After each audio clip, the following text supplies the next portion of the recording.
Welcome to the In-House Ethicist, brought to you by the Chicago Booth Review. I'm Paul Rollert. In this show, I draw on the great books approach that the University of Chicago is famous for. My hope is to provide you new ways of thinking about the moral dilemmas we face in our work, at home, and beyond. This week's episode: Make Way for the New Puritans. It was sometime last fall when I started seeing them on Twitter. The productivity hacks. Their authors were an odd confederacy of mostly young men, whose longing for entrepreneurial success seemed second only to an ache for social media stardom. The tweets that announced them were a strange mix of puritanical self-restraint and self-congratulatory bravado. And they gave the impression that these young men viewed the requirements of human achievement as a goose might the recipe for foie gras, an excruciating routine in service of some decadent goal, with the notable difference that, unlike the geese, these would-be influencers welcomed the abuse. On Twitter, their advice was torrential. Schedule distractions. When you start work, note down when your next break will be, but stick to the scheduled time, one individual advised. Another promoted himself as Silicon Valley's reverse Samson. Peak productivity today, took a meeting while getting a haircut. For a final evangelist of utmost efficiency, even sleep wasn't sacred. Give your mind an overnight task. Upon closing your eyes, give your mind a job. How might I make an extra 1K each month? That last tweet, a piece of advice cribbed from LinkedIn founder Reid Hoffman, highlights the spirit in which these hacks are most often received, as superficial tips for the pursuit of spectacular wealth, and yet to see them as nothing more than mere encouragements to the acquisitive instinct is to overlook what they contend about a far more important matter: what it means to be human. Public advice for professional success is hardly a modern innovation. For instance, in 1748, Benjamin Franklin published The American Instructor, a preposterous catalog of counsel whose ambitions were aptly captured by its subtitle, which purported, in part, to qualify any person for business without the help of a master. The manual was mostly an adaptation of George Fisher's The Instructor, or Young Man's Best Companion, a book that had long been popular on the other side of the Atlantic. However, what made the American edition noteworthy were the editions that were quintessentially Franklin. The most influential among them was Advice to a Young Tradesman, written by an old one. Fashioned as a letter, the short work included an index of reminders. Remember that time is money. Remember that credit is money. Remember that money is of a prolific, generating nature that aimed to inculcate prudent financial practice. Franklin's Advice to a Young Tradesman found enthusiastic readers in colonial America, but it gained renewed interest a century and a half later when the German sociologist Max Weber identified it as the characteristic voice of what he memorably called the spirit of capitalism. That phrase was the second half of the title of The Protestant Ethic and the Spirit of Capitalism, Weber's most famous book from 1905. And what he meant by it was not that Franklin's homily promoted the love of money for its own sake, nor for that matter that it implied a worldview of empty materialism or hedonic pleasure. On the contrary, the spirit of capitalism encapsulated what Weber termed that attitude which, in the pursuit of a calling, strives systematically for profit for its own sake. The key here is to distinguish what it means for a job to be an instrument of wealth creation from what it means to be a calling.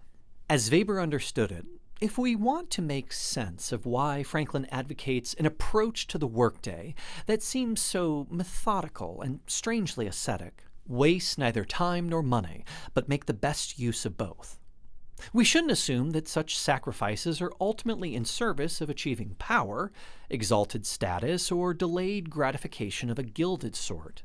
In fact, they aren't even principally concerned with securing the basics of sustaining human life. Rather, Weber said, the spirit of capitalism implied by Franklin's precepts has the character of an ethically slanted maxim for the conduct of life. The sacrifices transform work from an instrument for ulterior aims, riches, fame, Ferraris, to an end in itself. Such a selfless approach to one's daily labor, what Weber calls a characteristic feature of the social ethic of capitalist culture, is what gives work an almost sacramental status and transforms it from a job, from a means of keeping your belly full and a roof over your head, into a calling. For Weber, the commitment to pursuing work as a calling plays out in conduct that can seem like a never-ending string of utility calculations, or, as the American avatar of such a spirit often put it in his own writings, in how we might be most useful in our daily behavior. Franklin died in 1790, nearly 75 years before Weber was born, but not long after English philosopher Jeremy Bentham began his efforts to systematize such an approach and dignify it with a school of thought. That school, utilitarianism, stands as a formal expression of the homespun wisdom of advice to a young tradesman. Its guiding idea is best encapsulated in Bentham's most important book, An Introduction to the Principles of Morals and Legislation, first published in 1789. In the opening chapter, Bentham famously defined the principle of utility as that principle which approves or disapproves of every action whatsoever, according to the tendency which it appears to have to augment or diminish the happiness of the party whose interest is in question, or, which is the same thing in other words, to promote or to oppose that happiness. Notably for Bentham, the principle of utility should guide not only individual decision-making, but every measure of government as well. What happens, then, when an individual's utility-maximizing choice is at odds with an alternative that would better enhance the utility of the community? As Bentham wrote in a fragment on government from 1776, the choice is clear. It is the greatest happiness of the greatest number that is the measure of right and wrong. There is no small irony to this tension, and the ability to master it, psychologically speaking, is the ultimate trial for any committed utilitarian. Adherents must esteem human happiness as the exclusive criterion for moral and practical decision-making, while foregoing such pleasure themselves whenever any alternative choice might bring more happiness to the community. I must abjure my filet mignon, so this logic goes, that the poor may have their cornmeal. For Weber, the paradoxical commitment to working for benefits you refuse to enjoy yourself was the very spirit of capitalism, exemplified by Franklin's advice. Commercial success would not purchase leisure or gratification, merely the opportunity to reinvest and expand your business. Importantly, as Weber saw it, this spirit gained strength from the Protestant ethic, a psycho-spiritual response to the Reformation movement in the 16th and 17th centuries. The most important element of that response for Weber, and why he included it as the title of his great work, was a growing belief in predestination, a central tenet of Calvinism, a branch of the movement that was named after the 16th century theologian John Calvin, whose tireless sermonizing spawned the Congregational, Reformed, and Presbyterian churches. The doctrine of predestination held that, since God not only was the creator of all things, but also had divine foresight, whether heaven or hell was in store for you was totally out of your hands. From the moment of your birth, you were destined for one place or the other. This did not mean that you could or should act in any way you wanted. Rather, in something of a harrowing, lifelong exercise of fake it till you make it, you had to conduct yourself as if you were one of the chosen few, blessed with God's mercy and the entry into heaven. Such conduct wouldn't grant you admission if you didn't already have a ticket, but lest you live out your days, convinced of a date with eternal damnation, you had every reason to lead your life as if you already knew you enjoyed God's favor. Moreover, insofar as human beings had been condemned to labor since their banishment from the Garden of Eden, visible success in your chosen trade was one way of providing evidence, to yourself as well as to others, of your likely status as a member of the elect. Franklin, of course, was an avowed deist, whose belief in a higher power was questionable at best. But as Weber saw it, the Protestant ethic still inflamed him. He grew up in Puritan Boston, in a household where his father hoped his youngest son might one day become a minister. And one of the abiding psychological consequences of this experience was the early-to-bed, early-to-rise instinct that inspired his commercial writings and entrepreneurial pursuits. For Weber, Franklin was the archetype of the secular legacy of the Protestant ethic, a sensibility that would continue to shape Western capitalism long after the terrors of hellfire and brimstone receded from the daily cares of most people. Such a sensibility also helped to resolve the happiness paradox at the heart of utilitarianism. Recall that, for Bentham, adherents of the principle of utility were compelled to make decisions that ensured the greatest happiness for the greatest number. But how exactly do we define happiness? If we define it as pleasure, as Bentham did in 1825 in The Rationale of Reward, to what shall the character of utility be ascribed, if not to that which is the source of pleasure? We are still stuck with the same paradox.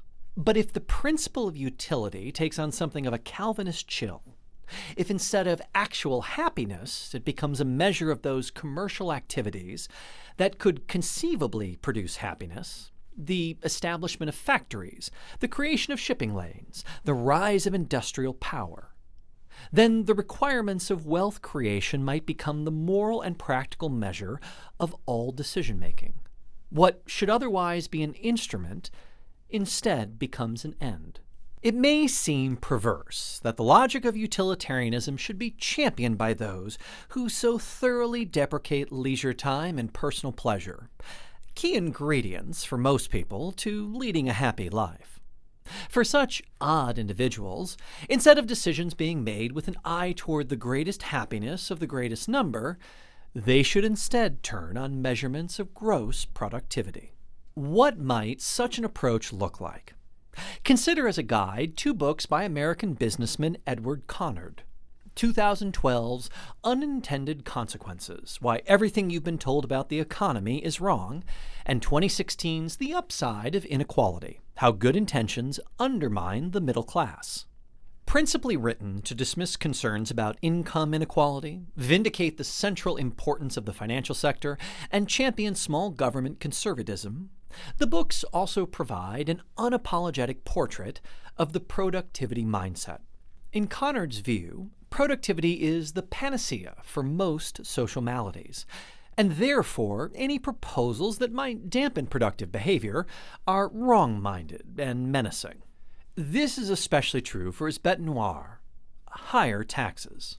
Conard contends that they discourage the most talented people from entering those high-risk, high-return professions that best promote economic development, pushing them instead into high-skilled professions that provide much more security, but also much less pay. As the most talented Americans took risks and grew more successful, he says, surveying the past few decades, the most talented students no longer aspired to be doctors and lawyers, preferring instead to try their luck at financially risky endeavors such as venture capital and entrepreneurship. Conard goes even further with respect to those academic pursuits that, for him, contribute almost nothing to GDP. America could take a number of steps to increase its pool of properly trained talent, he writes. It could reduce subsidies to students in colleges studying curricula that do little to increase employment. Psychology, history, and English, for example. Such amendments to education policy certainly seem drastic, and, to the liberal arts majors among us, a little mean-spirited as well. but Conard insists that they are nothing less than a moral imperative. When the best and brightest pursue useless studies, they join the ranks of underutilized talent, those highly capable people who squandered their gifts and the good they might otherwise have done. We should demand their leadership and risk-taking as a moral responsibility, he writes of such individuals, no matter their happiness. No matter their happiness. It's a striking statement, but Conard doesn't seem to particularly value human happiness. On the contrary, he is quite clear that its pursuit often comes at the price of accomplishments that enhance productivity and economic development. Truly differentiated success requires devoting your life to work, he writes, forsaking your family, enduring the psychological weight of crushing responsibilities, and taking risks to achieve it. The implication seems bleak, but Conard is unflinching. God didn't put talented people on earth to be happy, he explains. He put them here to take responsibility, lead, innovate, and take prudent risks. Conard's invocation of a higher power seems a little jarring. He may well be a devoted man of faith, but in the pages of his work, organized religion, at least of any sort that Weber might have recognized, never intrudes on his thinking. Instead, when he says things such as, the reader should assume that the talents of mankind belong to mankind, it seems less a conclusion born of theological reflection than an inadvertent admission that, without the warrant of a higher power, the sacrifices entailed by this worldview are bonkers. Those spirits kindred to Edward Conard, the new Puritans on Twitter who publicly embrace an ethic of all work and no play, for no apparent reason beyond a commitment to making the most money and being as productive as possible, rarely give any hint of such perturbation, however minor.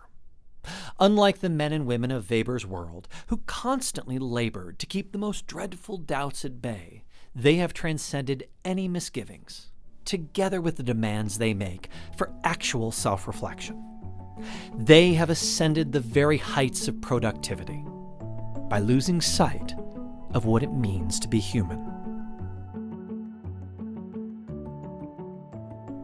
That's it for today's episode. For more insights from John Paul Rollert and other Chicago Booth faculty, visit the Chicago Booth Review website at chicagobooth.edu/review. When you're there, sign up for our weekly newsletter so you never miss the latest in business-focused academic research. And if you haven't heard it yet, check out the Chicago Booth Review podcast, where you'll hear firsthand from globally renowned researchers about their groundbreaking work. This episode was produced by Josh Stunkel. If you enjoyed it, please subscribe and please do leave us a 5-star review. And thanks for listening to the In-House Ethicist.